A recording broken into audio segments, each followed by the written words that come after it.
Hi, and welcome to my Reader's Digest version of how to create a cutout Christmas display for your yard. I won't be going into much detail on anything in order to make this video as short as I possibly can, but still hit all the high points. The first thing you need to do is come up with an idea.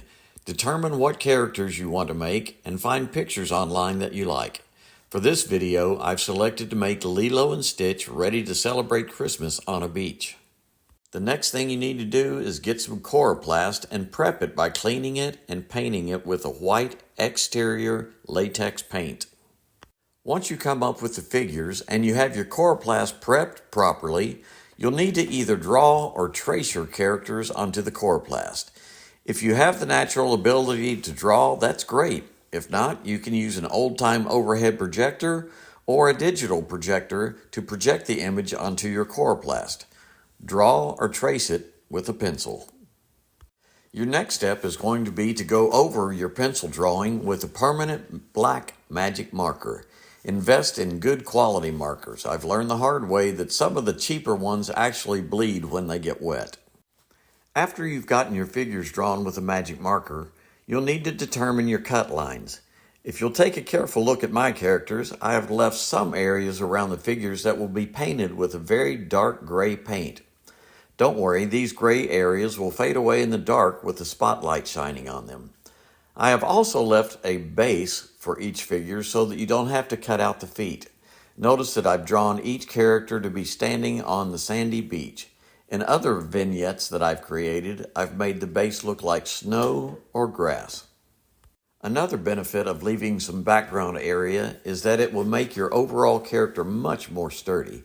Take, for example, the ears on Stitch or the palm fronds on the coconut tree. Those areas would probably be flapping in the breeze unless you were able to support them with your backing frame. Next, it's time to cut your characters.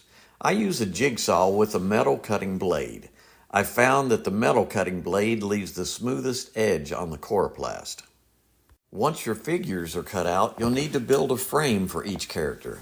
I use pressure-treated lumber. Most of the time I'll cut down a 2x4 or a 2x6 piece of pressure-treated lumber to be 2x2. I build the frames using simple butt joints and exterior screws to secure the joints. You just need to make sure you cover as much of the coroplast as you can. In order to attach the coroplast character to the frame, use a 1.5-inch exterior screw and a washer. The washer keeps the head of the screw from tearing through the coroplast. Simply drive the screw with the washer through the coroplast and into the 2x2 lumber. Normally, it'll take somewhere around 10 screws to hold a character in place. Once you've gotten your character attached to the frame, it's time to paint. Make sure you use an exterior flat latex paint, and yes, I emphasize the word flat. You're going to need to apply at least 2 and possibly 3 coats of paint in order to get good coverage.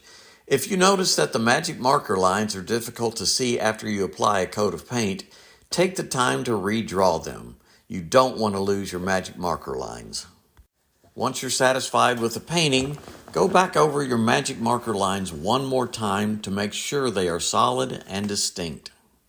Okay, your character is painted and looking great, but it can look even better. If you take the time to add some shading, it'll bring your character to life, and you don't have to be an artist to accomplish this. Just mix up some very watered-down black paint and some very watered-down brown paint and simply do some painting around the exterior portions of your colored sections. Keep in mind that you'll need to pretend that there is a light source coming down from some direction. I usually go with the upper right-hand corner. It's just easiest for me to remember. Then I'll shade in the areas that are furthest away from the upper right-hand corner. That simple step adds a whole new dimension to your character. It actually gives them a bit of a 3D effect. Simple, yet effective.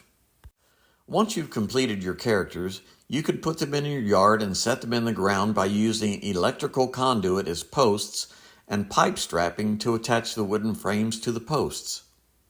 Whew, I know I left out a lot of details, but I wanted to make as short of a video as I could for those who don't enjoy watching 20-minute videos to learn how to do something, like me.